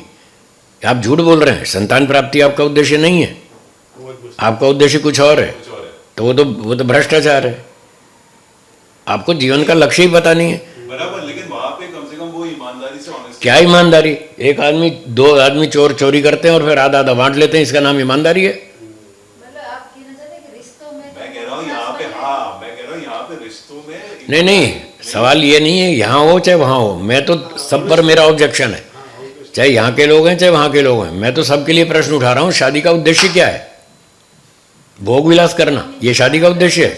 हाँ, सही बात है। चाहे वो एक्स्ट्रा मैरिटल अफेयर रखते हैं, चाहे वो 10 शादी करते हैं, तो दोनों का लक्ष्य तो भोग विलास है ना। तो वेद में तो कहीं लिखा ही नहीं कि भोग विलास, ये तो पशुओं का काम है। मनुष्यों का तो ये जीवन का लक्ष्य ही नहीं है। उन किसी को ना इनको पता है लक्ष्य, ना उनको पता है लक्ष्य। तो मोक्ष है, उसके लिए वेद में लिखा एक शादी करो, और वो भी कहा है कि जबरदस्ती नहीं है, आपकी इच्छा हो तो करो, ना हो तो एक भी मत करो। यहाँ तक भी लिखा है। स्वामी दयानंद ने कहा कि शादी की, एक भी नहीं की। हनुमान जी ने नहीं की, भीष्म पितामह ने नहीं की। वो शादी करना कोई ज़बरदस्ती नहीं है, फर्जियात थोड़ा ही है। वो आपकी मर्जी है, करना है तो करो, नहीं करना मत करो। पर इन मूर्खों को तो पता ही नहीं ना लक्ष्य, जीवन का लक्ष्य क्या है, पता ही नहीं। उनका लक्ष्य केवल इतना है 5 इंद्रियों के भोग भोगो, बस। पैसे कमाओ, पैसे डिग्री बनाओ, पैसे कमाओ, बंगला खरीदो, गाड़ी खरीदो, खाओ पियो, डांस करो और भोग विलास करो, दैट्स ऑल। हो गई खत्म पूरी लाइफ। ये थोड़ी लाइफ है, ये तो पशुओं जैसा जीवन है। ये सही है, मैं आपकी बात पूरी तरह मानता हूँ, लेकिन ये बताइए कि अगर ये दोनों पक्ष अलग अलग हों, अपनी बातें रख रहे हैं, इनमें से गलत दोनों गलत हैं। वो भी गलत है, वो भी गलत गलत तो दोनों है, लेकिन ज्यादा गलत क्या है? है। ये ज़्यादा का क्या सवाल है? मतलब आप छोटी चोरी को परमिशन देंगे? नहीं, परमिशन नहीं दे रहा। बड़ी चोरी भी चोरी है, छोटी भी चोरी है, दोनों गलत हैं। दोनों को कानून बताएंगे कि चोरी करना गलत है, जो सही है वो करो, अपनी मेहनत से कमाओ और खाओ पियो। तो वेद का कानून सो सीधा है, विद्या बढ़ाओ, बुद्धि बढ़ाओ, अविद्या का नाश करो। जितना संसार के भोग विलास में पड़ेंगे, आपकी अविद्या बढ़ेगी। अविद्या बढ़ेगी उतना राग द्वेष बढ़ेगा, जितना राग द्वेष बढ़ेगा उतना पाप कर्म करेंगे, जितना पाप कर्म करेंगे उतना आपका भविष्य खराब होगा। अब फिर मनुष्य जन्म भी नहीं मिलेगा, फिर सूअर कुत्ते में जाना पड़ेगा, फिर वहाँ भोगते रहो, फिर ये परिणाम आएगा। हम तो उनको दुख से बचाना चाहते हैं, वो समझना नहीं चाहते। तो दोनों ही गलत हैं। चाहे वो विवाह के अतिरिक्त संबंध रखते हैं, वो भी गलत है, और 4-10 शादी करते हैं, वो भी गलत है। शादी का उद्देश्य ही पता नहीं उनको। शादी सिर्फ इसलिए करनी थी, जो वेद का सिद्धांत है कि व्यक्ति को 25-30 साल की उम्र में ऐसा लगता है कि संसार में बहुत सुख है, क्योंकि उसके पिछले संस्कार हैं। कल जो हमारी बात चल रही थी, सबसे बड़ा फैक्टर है हमारे पिछले संस्कार, जो 12 फैक्टर बताए थे, 12 में सबसे बड़ा फैक्टर वो है। अगर पिछले संस्कार आपके वैराग्य के हैं, अध्यात्म के हैं, ब्रह्मचर्य के हैं, तो आप शादी करेंगे ही नहीं। वो पिछला संस्कार ही आपको मना कर रहा है कि नहीं नहीं, इसमें नहीं जाना हमको, इसमें तो नुकसान दिखता है। और जिसके संस्कार हैं उसको फ़ायदा दिखता है। तो पिछले जन्मों में सब लोग खा पी के मौज करके आ रहे हैं, तो संस्कार तो वही है अधिकतर। कुछ लोगों के नहीं है ऐसे, अधिकांश लोगों के तो ऐसे ही है। तो जब ऐसे संस्कार हैं तो, और फिर जो वातावरण है, माहौल सारा आज का, वो भी ऐसा ही है। बचपन से माता पिता यही सिखाते हैं, तुम पढ़ो लिखो, हैं, पढ़ाई करो, बीए करो, एमए करो, एमसी करो, एमएससी करो, एमटेक करो, तो तुम्हें शादी हो जाएगी, नहीं तो तुम्हें अच्छी कोई लड़की नहीं मिलेगी। मतलब पहले से ही उसको ये सिखाते हैं तुम्हें शादी करनी है, इसलिए पढ़ाई करो, ना कि अपनी बुद्धि का विकास करो और मोक्ष में जाओ। ये नहीं सिखाते। खाना पीना, पैसे कमाना, शादी करना, मौज करना, वो ये समझते हैं। तो माता पिता बचपन से यही दिमाग बनाते हैं उनका, तो वो उसी हिसाब से फिर चलते हैं। अब डिग्री ले ली, फिर नौकरी कर ली, व्यापार कर लिया, पैसे कमा लिए, अब फिर वही बात आएगी घूम फिर के, चलो शादी करेंगे। तो 25-30 साल की उम्र में लोगों को संसार में बहुत सुख दिखता है, और जब शादी हो जाती है तो फिर समझ में आता है कि शादी में क्या जिम्मेदारी आई। अब जिम्मेदारी समझ में आई, पहले तो जिम्मेदारी तो समझ में आती नहीं। तो जब जिम्मेदारी सर पे पड़ी तो 1-2 साल में धीरे धीरे थोड़ा थोड़ा विचार बदलने लगता है। और 10-20-25 साल बच्चों का पालन करते हैं। जब तक बच्चे बड़े होते हैं तो बाप 50-55 का हो जाता है, ठीक है। अब माता पिता 50-55 के हो गए। अब उनसे पूछो कि 25 साल में जो आपको दिखता था संसार में बहुत सुख है, अब बताओ अब क्या दिखता है। अब वो कहते हैं जी जितना सुख हमने सोचा था उतना तो नहीं मिला। अब जीवन का अनुभव हो गया ना गृहस्थी का। उसकी बात कर रहा हूँ जिसने एक शादी की और अपनी पत्नी के साथ विश्वसनीय रहा, बाहर नहीं गया कहीं भी। मैं उसकी बात कर रहा हूँ जो वेद के अनुसार है। वेद के अनुसार एक स्त्री से विवाह करो और उसके साथ विश्वसनीय रहो, और उसके बाद भी वो कहता है जी उतना सुख तो नहीं मिला जितना मैंने सोचा था, और दुख इतना भोगना पड़ा जिसकी मैंने कल्पना नहीं की थी, हैं। अब ये अनुभव है। जब एक शादी में ये हाल है तो 3, 4, 5, 10 करोगे तो उसका तो कितना दुख बढ़ेगा। और फिर उससे परिणाम देखो क्या क्या आएगा। राग द्वेष बढ़ेगा, अविद्या बढ़ेगी, पाप कर्म बढ़ेंगे, झूठ छल कपट धोखाधड़ी बढ़ेगी, स्वार्थ बढ़ेगा, और खराब संस्कार बनेंगे, और फिर संसार में फंसते जाएंगे। तो वेद कहता है एक शादी करो, नियम से रहो, पंचमहायज्ञ का अनुष्ठान करो, तो आपको गृहस्थ में थोड़ा सुख मिलेगा। शादी करने में कोई बहुत सुख नहीं है, वो पंचमहायज्ञ करेंगे उससे सुख मिल रहा है। अब वो लोग कर नहीं रहे तो इसलिए सब घर में दुखी हैं। तो 50-55 में ये था शादी का उद्देश्य कि हमें पता लगाना है कि कितना सुख है और कितना दुख है। बस वेद का संदेश ये है। अगर आपको 25-30 साल में ऐसा लगता है कि संसार में बहुत सुख है, तो ईश्वर कहता है मैं आपको 25 साल के लिए छूट दे रहा हूँ, कर लो एक्सपेरिमेंट, जाओ परीक्षण कर लो। फिर एक व्यक्ति ने शादी कर ली, 25 साल तक बच्चे पाल लिए, उसको समझ में आ गया कितना सुख है और कितना दुख है। बोलो, आपको सबको पता है, जिसने बच्चे पाले हैं सबको पता है कितना सुख और कितना दुख है। तो जब 50-55 में समझ में आ जाए कि इसमें सुख कम मिला और दुख ज़्यादा मिला, अब बताइए दुख कौन भोगना चाहता है? सब छूटना चाहते। तो अब ईश्वर ने कहा चलो छूटना, तो तीसरा रास्ता बताता हूँ, चलो वानप्रस्थ में, घर की मोह माया छोड़ो, हो गया काम। जो उद्देश्य था विवाह का, गृहस्थ का परीक्षण करना, कर तो लिया, उसके लिए 25 साल बहुत हैं। चलो 25 नहीं तो 30 ले लो। 30 साल में अपना सारा परीक्षण कर लो, बेटे की शादी कर लो यदि वो चाहता है तो, ज़बरदस्ती नहीं है। अगर आपका बेटा कहता है कि मैं ब्रह्मचारी बनूंगा, तो बहुत खुशी से उसको छुट्टी दो और बोलो कि ठीक है बेटा, मैंने तो गलती कर ली, तू तो मत कर, मैं तो फंस गया, तू तो बच ले, कम से कम तेरी इच्छा नहीं करने की तो तू तो जा। मेरे पिताजी ने मुझे ये कहा, मैंने कहा पिताजी मैं ब्रह्मचारी रहना चाहता हूँ, मैं शादी नहीं करना चाहता। बोले मुझे बहुत खुशी है, जाओ, मेरा आशीर्वाद, जाओ, और जब तक पढ़ोगे मैं पैसे दूंगा। ये चिंता नहीं करना कि पैसे कहाँ से आएंगे पढ़ाई के, खाने के, खर्चे के, मैं दूंगा। जब तक पढ़ोगे मैं दूंगा। तुम शादी नहीं करते, मुझे बहुत खुशी है, जाओ बनो ब्रह्मचारी। तो हमारी तो पारिवारिक पृष्ठभूमि ही ऐसी है। कितने 70, 80, 90 साल से रोज़ हवन चल रहा है, रोज़ वेद पाठ हो रहा है। हम बचपन से यही पढ़ रहे हैं कि जीवन का लक्ष्य मोक्ष प्राप्ति है। और मेरा बेटा कह रहा है कि मैं मोक्ष में जाना चाहता हूँ, तो अच्छी बात है ना, खुशी की बात है। मैं उसको क्यों रोकूं, क्यों फंसाना चाहता हूँ मैं? तो बेटा कहता है मुझे ब्रह्मचारी बनना है, तो ठीक है, जाओ ब्रह्मचारी बनो, गुरुकुल में रहो। और फिर पिताजी भी फ्री हो गए, जब बेटा ही नहीं शादी नहीं कर रहा तो मैं क्या करूँगा घर में, तो वो भी अपना वानप्रस्थ में जाए। ये है वैदिक सिस्टम। ऐसे व्यक्ति अच्छी तरह जी सकता है, कुछ समय निकाल सकता है, कुछ पढ़ाई लिखाई कर सकता है, कुछ ध्यान कर सकता है, कुछ वैराग्य उत्पन्न कर सकता है। फिर ऐसे 2, 4, 5, 10, 20 जन्म मेहनत करेगा तो मोक्ष हो जाएगा। और ये वेस्टर्न कल्चर में तो आप 15, 15, 10, 10 शादी करते रहो, आपका 10 करोड़ जन्म में भी मोक्ष नहीं होने वाला, दुखी होते रहो। उन बेचारों को पता ही नहीं वैदिक सिस्टम है क्या, सही रास्ता कौन सा है। तो भारतीय सभ्यता को, वैदिक सभ्यता को समझें, दुनिया की नकल ना करें। पढ़ाई करो, पढ़ने को मना नहीं है, पर पैसा कमाने की बात मत सोचो। वो तो इमरजेंसी के लिए है, जब सारे रास्ते बंद हो जाएंगे, कोई नहीं बचा पुरुष, हम केवल स्त्रियां ही बची हैं, तो अब मुसीबत आई है, तो अब हम पैसे कमाएंगे। नहीं तो जब तक बड़े पुरुष घर में जिंदा हैं तो उनकी ड्यूटी है, वो खिलाएंगे, उनके पास जो संपत्ति है वो खिलाएंगे, उनकी जिम्मेदारी है। चाचा खिलाए, मामा खिलाए, मौसा खिलाए, फूफा खिलाए, जो भी आपके वडील पुरुष लोग हैं उनकी जिम्मेदारी है खिलाने की। और स्त्रियां आती जाती हैं मायके में, रिश्तेदारी में, तो पुरुष लोग उनको जेब खर्ची देते हैं, हाँ या ना? हाँ, वो पुरानी परंपरा है कि इनको पैसा दो, इनको पैसे की कमी नहीं आनी चाहिए। मायके से जो दहेज मिलता है उस पर केवल स्त्री का अधिकार है, ससुराल का नहीं।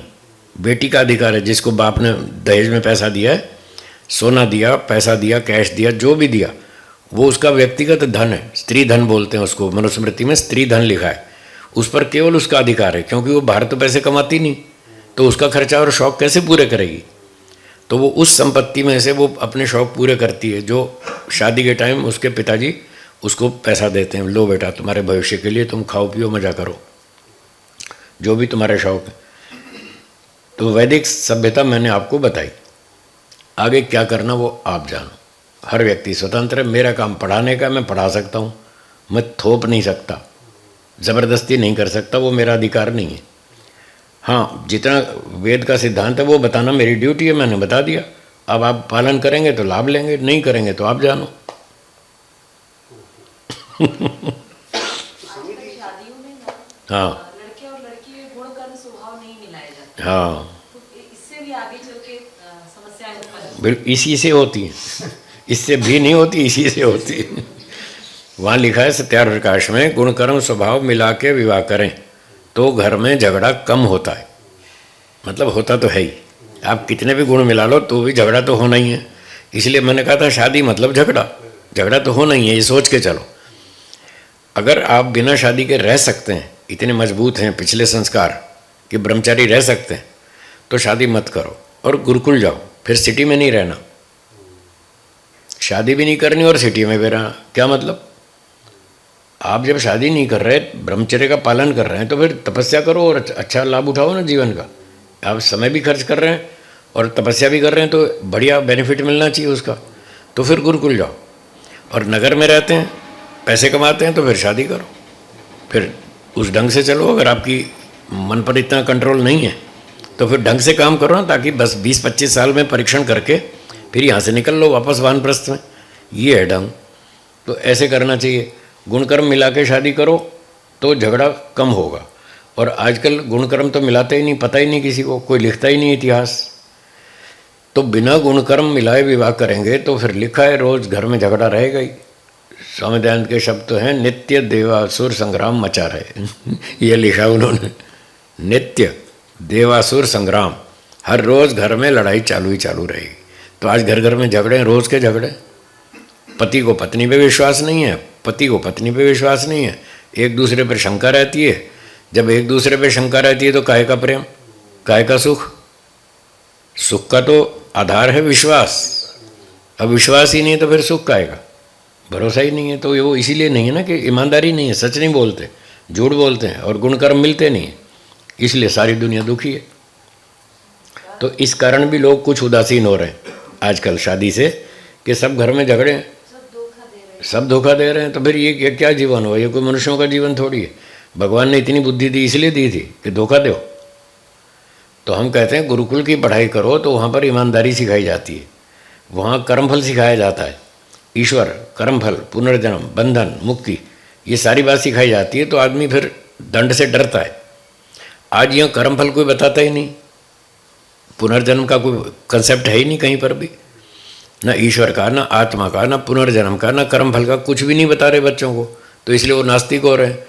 जब नास्तिक हो रहे हैं, कोई कर्मफल है ही नहीं, कोई अगला जन्म है ही नहीं, तो बस फिर धोखाधड़ी करो, जो मर्जी करो।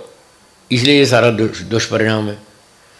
तो वैदिक सभ्यता को समझें, सीखें। गुरुकुल में जा सकते हैं तो वहाँ सीखें। और अभी बेटा गया ना, भतीजा आपका 2 साल के लिए, बहुत अच्छा किया। हर व्यक्ति को 2 साल गुरुकुल में रहना चाहिए, चाहे वो स्कूल कॉलेज कितना भी पढ़े, एमटेक करे, एमएससी करे, जो भी करे, सीए करे, उसके बाद 2 साल गुरुकुल में ज़रूर रहना चाहिए। फिर उसके बाद उसको निर्णय करना चाहिए कि मैं शादी करूं या ना करूं। तब उसको पता तो लगे ना, 2 लाइफ का कंपैरिजन, कि संसारी जीवन अच्छा है या आध्यात्मिक जीवन अच्छा है। फिर कंपैरिजन करके अब डिसीजन लो। डिसीजन उसका होगा, खुद का। कई युवक मेरे पास आते हैं और पूछते हैं, गुरुजी शादी करूं या नहीं करूं, आप सलाह दो। मैंने कहा अच्छा, जब आपको भूख लगती है तब मुझसे पूछने आते हो खाना खाऊं कि नहीं खाऊं? हैं? तब पूछने आते हो मेरे पास। आपको भूख लगती है तो खा लेते हैं, फिर उसमें मुझसे क्या पूछना? आपकी इच्छा है शादी करने की तो कर लो, मुझसे क्या पूछना? नहीं है तो मत करो, ये तो आपका व्यक्तिगत निर्णय है, मुझसे क्या पूछते हो? वो आपको खुद निर्णय लेना है। और वो तब निर्णय होना चाहिए जब आप दोनों पक्षों को तुलनात्मक देख लें, अध्ययन कर लें। फिर आप निर्णय लो कि मुझ में कितनी क्षमता है, मुझ में कितनी कैपेसिटी है, मैं कौन सी लाइफ में ठीक से जी पाऊँगा। अगर आपको लगता है कि मैं ब्रह्मचारी रह सकता हूँ, मुझ में इतने संस्कार हैं और ये संसारी चीज़ों को मैं जीत लूँगा, इंद्रियों को जीत लूँगा, अपनी इच्छाओं को कंट्रोल कर लूँगा, अगर आपको लगता है, तो फिर आध्यात्मिक जीवन जीना चाहिए, फिर संसार में नहीं जाना चाहिए। और आपको लगता है कि मेरे बस का नहीं है, मैं तो नहीं रह पाऊँगा, मुझे तो शादी करनी पड़ेगी, जब ऐसा लगता है तो फिर शादी करो। और शादी करो फिर ढंग से रहो, एक पुरुष और एक स्त्री, बस ये है वेद का नियम। आज ये किसी को पता ही नहीं, इसलिए वो इधर उधर मुँह मारते, तो गलत है। ठीक है जी। तो स्वामी जी, ये ऋण जो है, ऋण एक और एक शब्द आता है, 3 ऋण, हाँ, पितृ ऋण, और जो है ये, हाँ। तो ये ऋण में ये कर्तव्य है जिसे हमने बताया कि हाँ, इसको चला दीजिए। जो ये 3 ऋण बताए जाते हैं, पितृ ऋण, ऋषि ऋण, देव ऋण, न्याय दर्शन में लिखा है ये 3 ऋण उस पर लागू होते हैं जो शादी करता है, उसी पे लागू होते हैं, ब्रह्मचारी पे लागू नहीं होते। पितृ ऋण का मतलब है कि माता पिता ने उसको अपनी संपत्ति दी। जो शादी करेगा, गुरुकुल से पढ़ के स्नातक हो गया, अब वो कहता है मुझे तो शादी करनी है, ठीक है भाई, आओ घर, शादी करो। शादी करेगा तो पैतृक संपत्ति का वो मालिक बनेगा। पिताजी तो वानप्रस्थ में चले जाएंगे, अपना खाना खर्चा जेब में रख के जाएंगे और कुछ बच्चे को दे जाएंगे जो फालतू संपत्ति है। तो जब वो पैतृक संपत्ति को लेता है तो उसके ऊपर भार पड़ेगा, भाई तुम अपने बुढ़ापे में माता पिता की सेवा भी करो। यदि वो रोगी हो जाए, परेशान हो जाए, विकलांग हो जाए, कोई परेशानी आ जाए, तो उनकी जिम्मेदारी किसको निभाएगा? तुम्हारी जिम्मेदारी है। जब तुम छोटे थे तो तुम्हारे माता पिता ने तुमको पाला, सारे कष्ट उठाए, तुम्हारी सेवा की, तुमको खिलाया पिलाया, जवान किया, ठीक है। तो अब वो वृद्ध हो गए, कमज़ोर हो गए, तो अब उनकी जिम्मेदारी बच्चों पर आएगी। उन पर जिन्होंने शादी की, घर की संपत्ति का लाभ लिया, उस पर पितृ ऋण लागू होगा। और जो बच्चा 10 साल की उम्र में गुरुकुल चला गया, घर आया ही नहीं, वो ब्रह्मचारी बन गया, उसने घर की संपत्ति का लाभ लिया नहीं, तो उस पर ये ऋण लागू नहीं होता। ये न्याय दर्शन में लिखा है, ठीक है। वो उसमें पुण्य मिलेगा उसको, कि या फिर वो तो करते हुए करके ऋण कर लेकर के उसे उतारना होगा, ऐसा कुछ है? किसका ऋण? जो ब्रह्मचारी है, नहीं, जो शादीशुदा है, शादीशुदा है ना, अपने बेटे को भी संपत्ति दे दी, हाँ, और वो वानप्रस्थी हो गया, हाँ, तो जैसे आपने बताया ना कि जो भी कर्म करते हो, कर्म का तो पुण्य तो मिलता ही है, रोटी भी आप खिला ये हाँ, हाँ। कर्तव्य नहीं है, हाँ। तो पुण्य खिला रहा है तो पुण्य दे रहा है। हाँ। तो उस संदर्भ में, पितृ ऋण के संदर्भ में अगर बच्चा जो है माता पिता की सेवा कर रहा है तो वो उसको पुण्य मिलेगा। या उसको पुण्य मिलेगा? पुण्य मिलेगा। पुण्य भी मिलेगा। कर्तव्य, जो भी कर्तव्य करेगा उसका हर एक का पुण्य मिलेगा। मतलब वो ऋण के दृष्टि से देखा जाए, पितृ ऋण, थोड़ा सा ऋण को अलग छोड़ दें, पहले इसका उत्तर दे रहा हूँ। जितने भी कर्तव्य हैं, व्यायाम करना भी हमारा कर्तव्य है।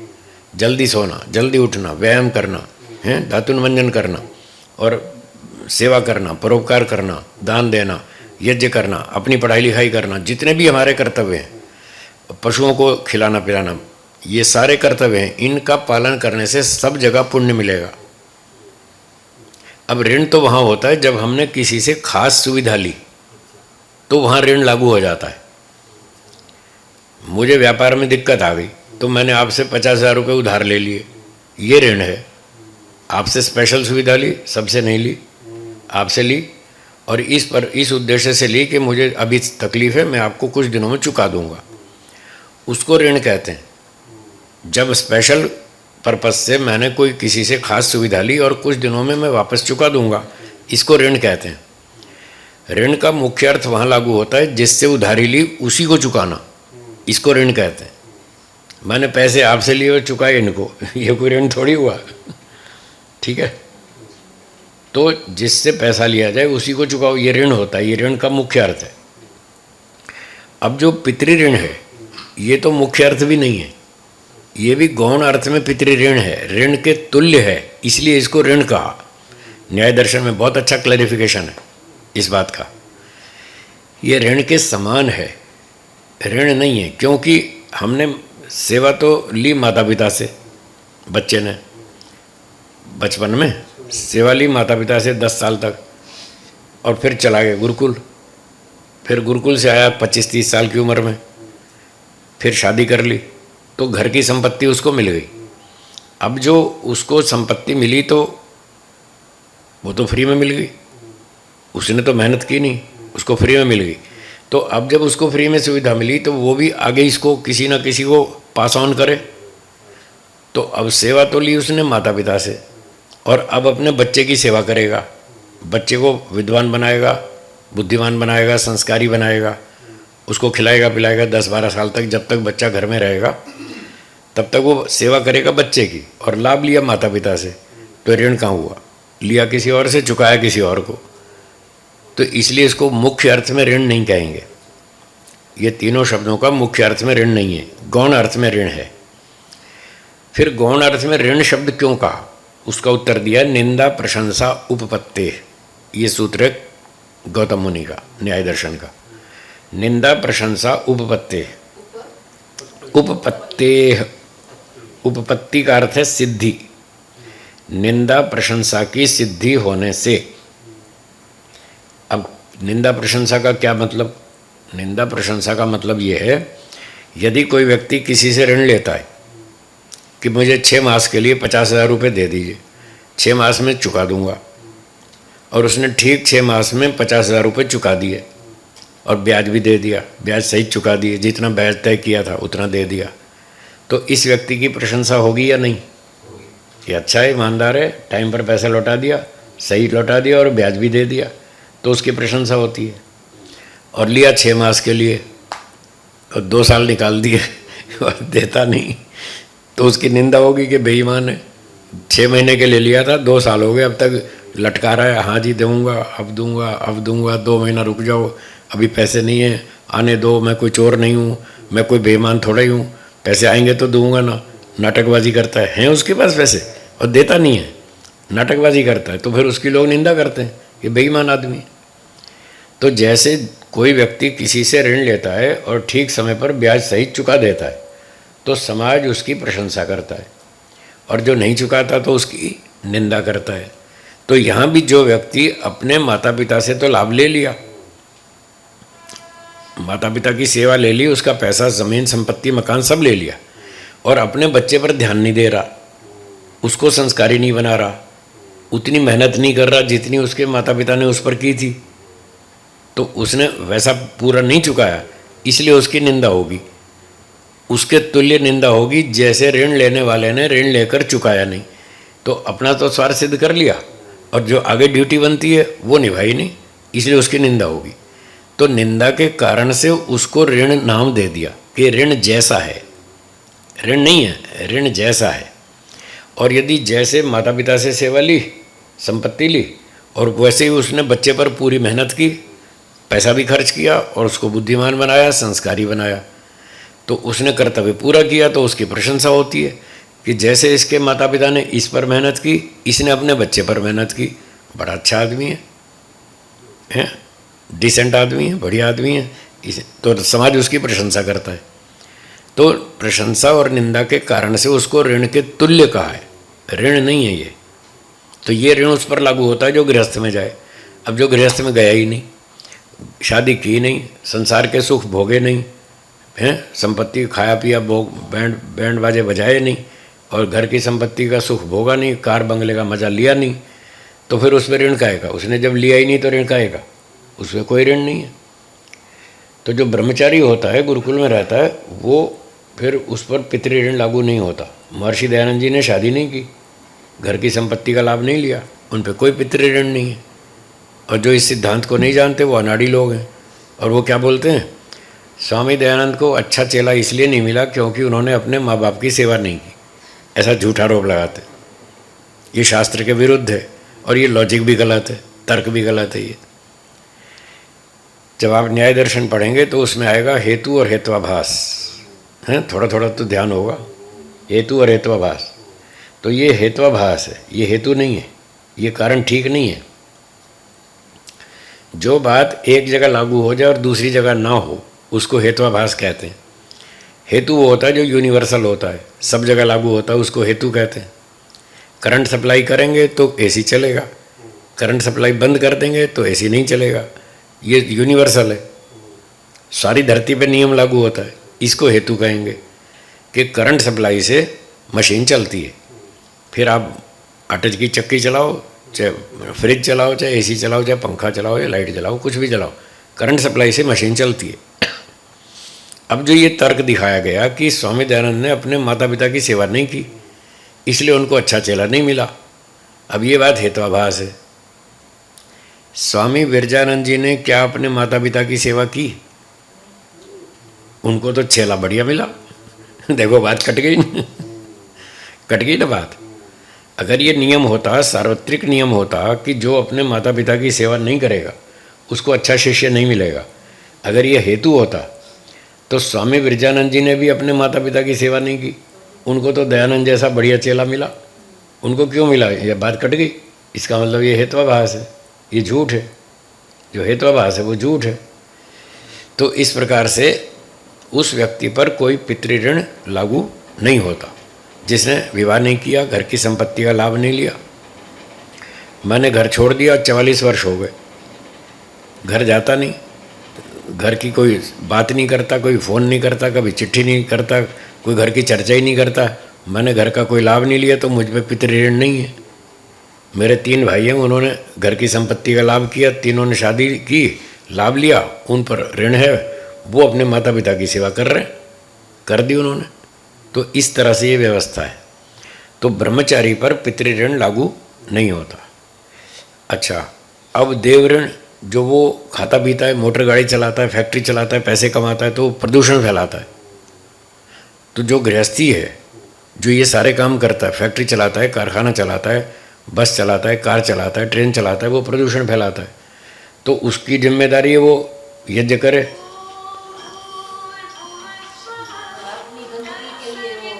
वो अपनी जो लाभ उठा रहा है सृष्टि से, तो सृष्टि को संतुलित भी तो करे ना, शुद्ध भी तो करे।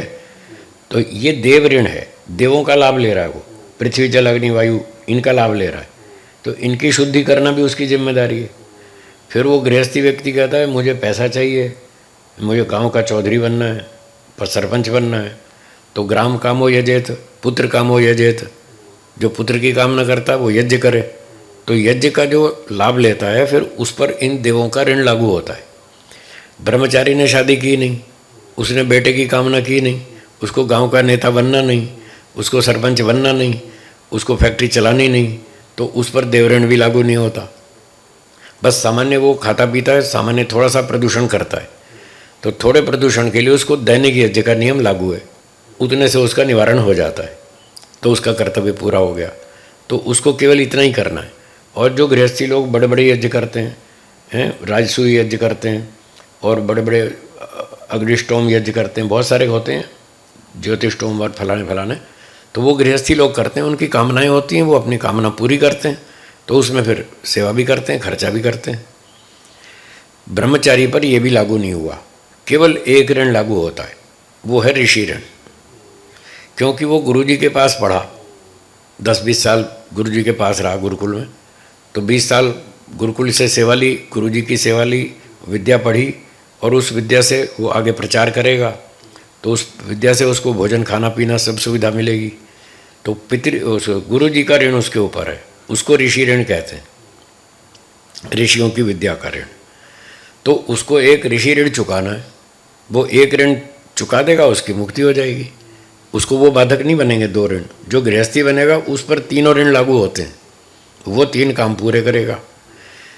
तो उसने ऋषि ऋण, जो गृहस्थी बना, उसने गुरुकुल में 10-20 साल रह करके विद्या पढ़ी, तो विद्या का भी लाभ लिया, भोजन का भी लाभ लिया।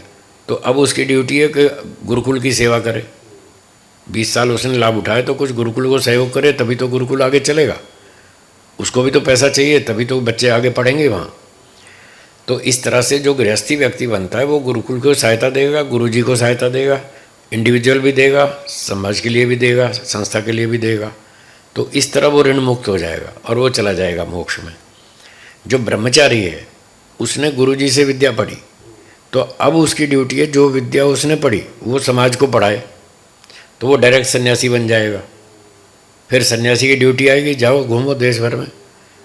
स्वामी दयानंद जी पर ये ऋषि ऋण लागू होता था, तो उन्होंने गुरुजी को दक्षिणा दी लौंग की, तो बोले लौंग क्या करेंगे, हमको तो कुछ और चाहिए। बोलिए गुरुजी क्या चाहिए, कि हमें तुम्हारा जीवन चाहिए, जाओ वेद प्रचार करो।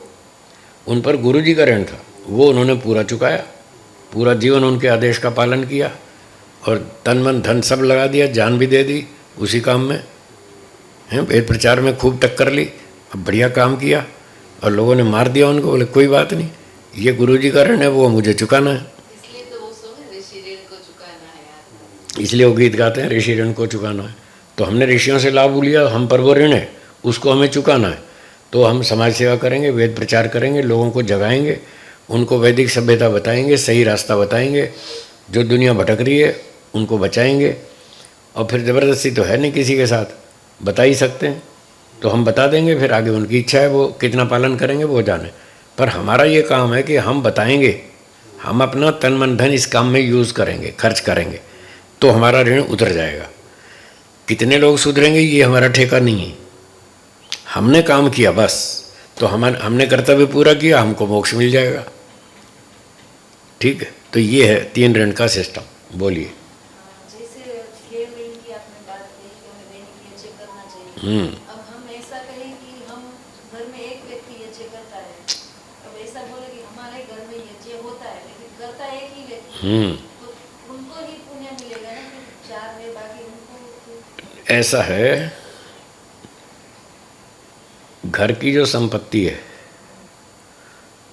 जैसे पुराने सिस्टम की बात करें तो बच्चे तो गुरुकुल चले गए, वो गुरुकुल में कर लेते हैं हवन, वहाँ से करवा लेते हैं ज़बरदस्ती, चलो ये ड्यूटी है तुम्हारी।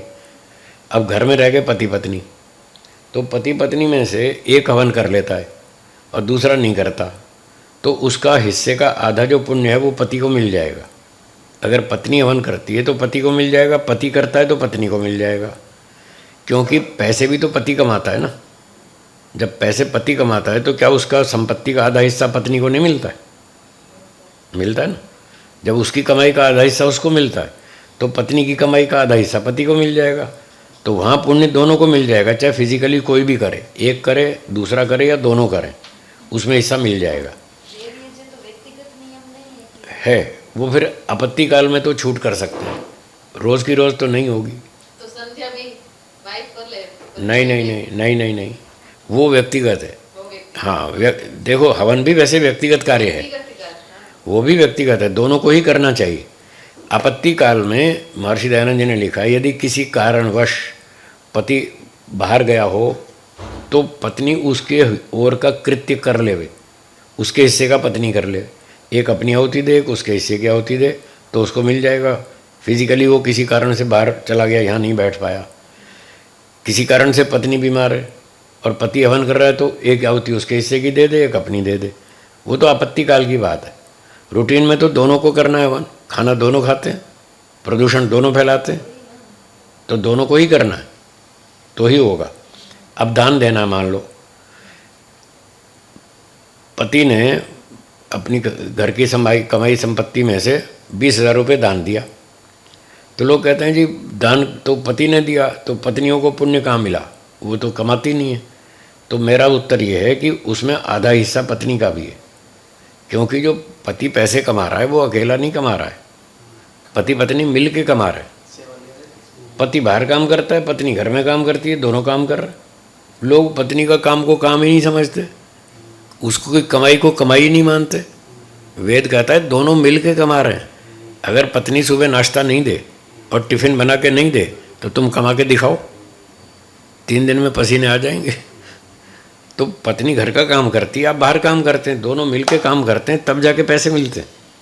तो वो दोनों की संपत्ति है, इसलिए दोनों का अपना अधिकार है।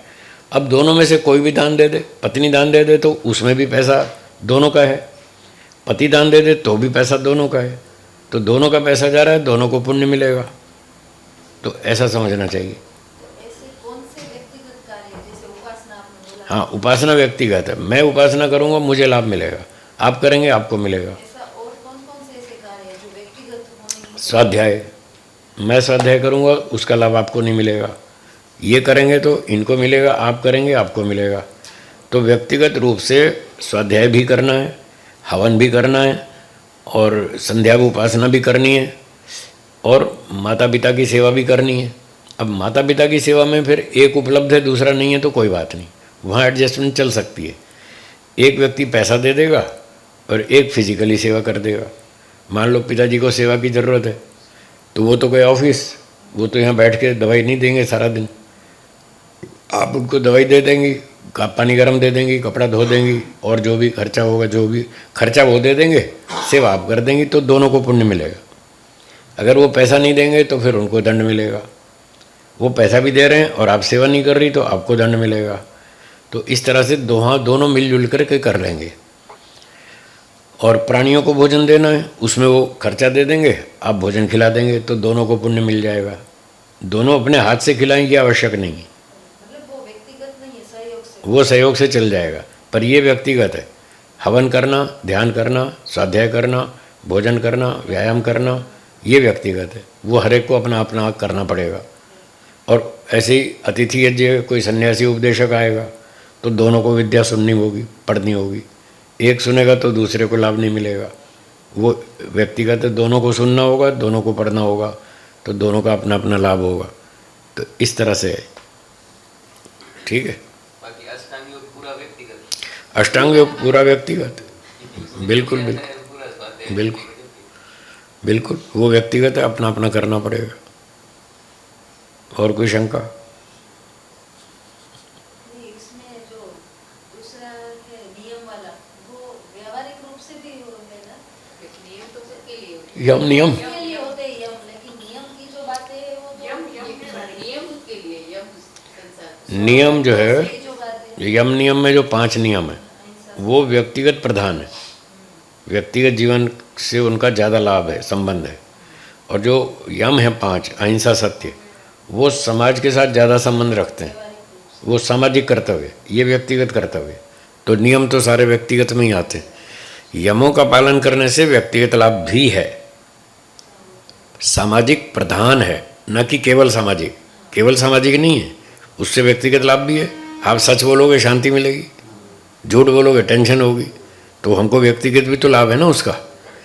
तो उसका मूल्य अधिक है यमों का, ये मनुस्मृति में बताया, यमों का मूल्य अधिक है, नियमों का मूल्य उससे कम है। करने दोनों ही हैं।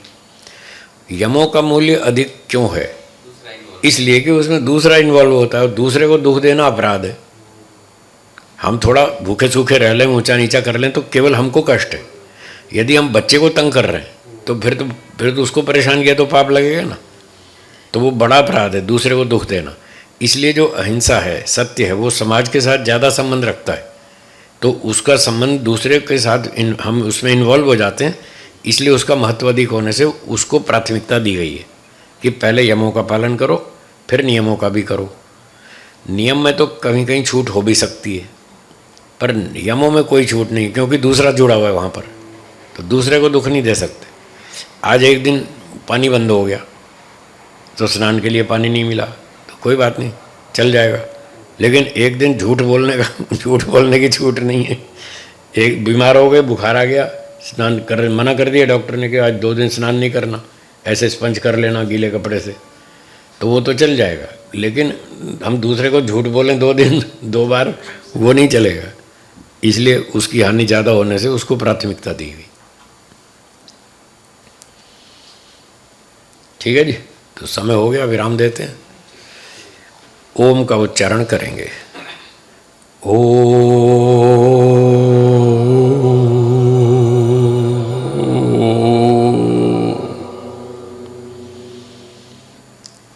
बोलिए सर्वेभ्यो नमः। सबको सादर नमस्ते जी। धन्यवाद।